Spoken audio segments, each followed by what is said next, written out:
Bonjour chers frères et sœurs qui croyaient en Dieu et qui avaient confiance en Jésus-Christ. Je me suis toujours posé la question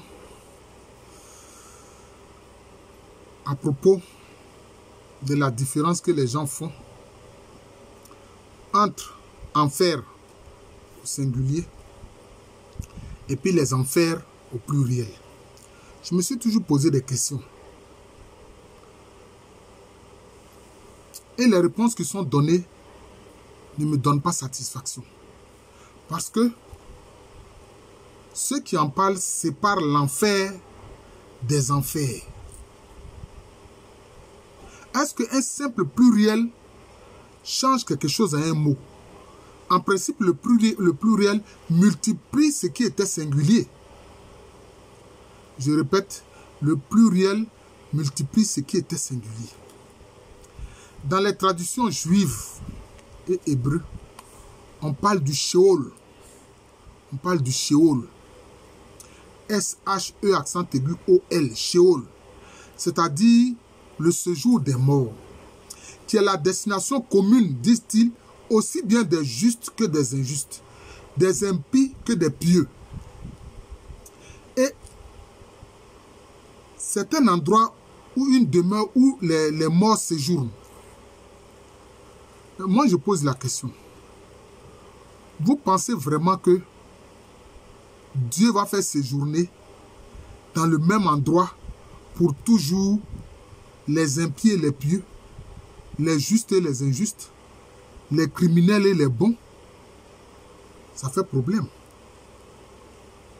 Parce que dire cela, c'est comme si c'est fait abstraction de la justice divine. C'est comme si c'est fait abstraction du fait que Dieu aime ceux qui lui obéissent, ceux qui sont justes et qui croient en lui. Voilà le problème du Sheol. Mais quelquefois, les gens disent que le Sheol renvoie à ce que les Grecs appellent Hadès. Mais comment ici on peut venir confondre les croyances des anciens Grecs avec ce que disent les Hébreux, qui quand même avaient une connaissance du Dieu créateur, qui est juste et bon. Alors, Hadès, dans les croyances grecques, c'est un endroit qui est souterrain. C'est-à-dire que c'est sous la terre. Et, entre guillemets, la divinité qui y règne aussi s'appelle Hadès. Vous voyez? La divinité qui y règne s'appelle Hadès. Et donc, c'est un endroit qui est souterrain. Et c'est là-bas que sont les morts. Et c'est là-bas qu'on appelle aussi les enfers. Et c'est Hadès qui est le maître des lieux. Et ces enfers-là, les êtres humains, justes comme injustes, ils sont. Enfin, les êtres humains, ils sont. Voilà, ceux qui meurent, ils sont là-bas. Dans cet endroit souterrain-là. Or, quand on regarde la définition du mot enfer, ça renvoie au mot latin infernus. Infernus. Ça veut dire ce qui est en dessous. Et ça renvoie aussi à un état de souffrance extrême, où les morts éprouvent des douleurs parce qu'ils ont commis des crimes et des péchés sur terre. Vous voyez? Vous comprenez? Mais en voyant toutes ces définitions-là, qu'est-ce que nous devons retenir? Parce que finalement, on ne sait pas quelle est la différence entre l'enfer et puis les enfers dont on parle ici. Moi, j'écarte directement Hadès, qui correspond à des croyances grecques.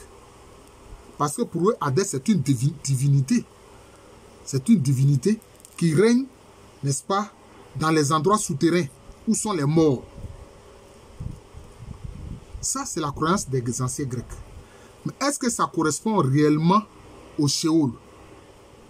Parce que le Sheol, pourquoi est-ce que des justes et des injustes y séjournent?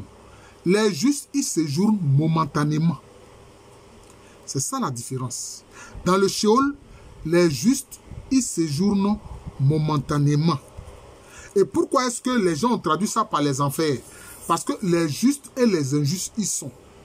Mais les justes, c'est pour pouvoir prendre la mesure de ce que sera la béatitude quand Dieu va les faire sortir du Sheol.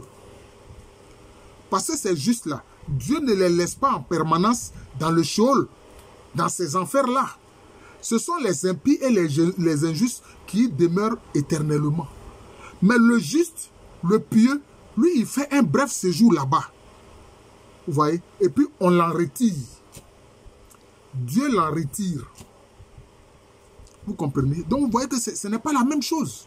Parce que si le juste, le pieux, celui qui croit en Dieu, demeure éternellement dans le Sheol, comme l'homme injuste, comme l'homme criminel, on dira que Dieu n'a pas été juste. Or, Dieu est parfaitement juste.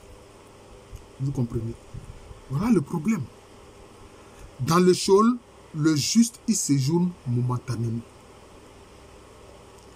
Le juste, il séjourne momentanément. Mais maintenant, quand on dit quoi? Quand on dit Jésus-Christ est descendu aux enfers. Parce que alors, pour l'injuste, l'impie, le criminel, ça devient permanent. C'est ça l'enfer. C'est ça alors qu'on traduit par enfer au singulier. Parce que là, l'impie, l'injuste, le criminel, le rebelle contre Dieu, lui, il est coupé de Dieu. Et donc, ça entraîne une souffrance terrible pour lui, puisqu'il est séparé de Dieu. Donc, ça entraîne une souffrance terrible pour lui. Quand Jésus est allé en enfer, il est descendu en enfer. Nous croyons cela que Jésus est descendu en enfer. Il allait faire quoi? Puisqu'il est le Seigneur des vivants et des morts. Parce que les morts, ça concerne la seconde mort dont parle Saint Jean. Et c'est ça qui est l'enfer. La seconde mort, là, c'est ça qui est l'enfer. Où on est coupé de Dieu. Mais quand Jésus est descendu là-bas, c'est pour arracher la clé de la mort et du séjour des morts au diable. Parce que c'est le diable qui y régnait. Jésus-Christ allait prendre la clé pour s'en rendre maître. Vous voyez. Puisque, alors, en faisant cela, en prenant la clé des morts et du séjour des morts, c'est lui maintenant qui devient le Seigneur des vivants et des morts. Est-ce que vous comprenez? Donc, ceux qui croient dans le Seigneur, qui sont sauvés dans le Seigneur, quand ils vont là-bas, c'est pour un bref séjour, ils ne durent pas. Mais c'est pour pouvoir voir la différence entre ce lieu de souffrance et puis la béatitude dans laquelle ils seront quand ils seront dans la grâce, la plénitude de la joie éternelle que Dieu donne. Alors ils voient la différence. Alors ils voient la différence. C'est d'ailleurs pour ça que Dieu permet les épreuves pour les justes. C'est pour ça que Dieu permet que les justes aient des épreuves. Pour qu'ils voient la différence. En cette vie sur terre, comme aussi dans la vie, dans le Sheol, avec ce qu'il va nous proposer. Cet endroit d'amour, de félicité, de grâce. D'une béatitude inexplicable. On ne peut pas expliquer ça avec des mots humains. Donc c'est ça qui fait la différence. Donc il y a une différence quand même. C'est vrai, il y a une différence. Mais dans les faits, la différence n'est pas grande. Puisque l'enfer alors concerne celui qui est coupé de Dieu. Mais le juste et l'injuste sont dans les enfers. Mais le juste, lui, Dieu l'en retire pour l'envoyer dans la béatitude. C'est ce que je veux dire. Donc c'est la précision que je fais par rapport au fait que les gens disent non, l'enfer et puis les enfers, c'est pas la même chose. Mais il faut expliquer. Il faut expliquer. Et c'est ce que j'ai essayé de faire en cet instant T-là. Je vous remercie. Je suis le frère Jean de l'amour de Jésus. C'est mon nom spirituel. Et à l'état civil, je suis le professeur Alou Kwame René. Je remercie Dieu de tout mon cœur. Aujourd'hui, c'est le 15 avril, mais c'est demain, le 16 avril, qui est mon anniversaire. Voilà. Et je rends grâce à Dieu. Je le dis, non seulement pour moi-même, pour rendre grâce, mais je le dis aussi vis-à-vis de mes frères qui vont regarder cette vidéo-là. Parce que moi, je suis né un 16 avril 1960 à l'annexe de Treichville. L'actuel chute de Treichville, seulement on appelait ça annexe. L'annexe de Treichville. parce que ça dépendait alors du chute de Cocody. Voilà. Ce fut un 16 avril 1960. 16 avril 1960. Je vous remercie. Je vous souhaite une excellente journée et un très bon week-end.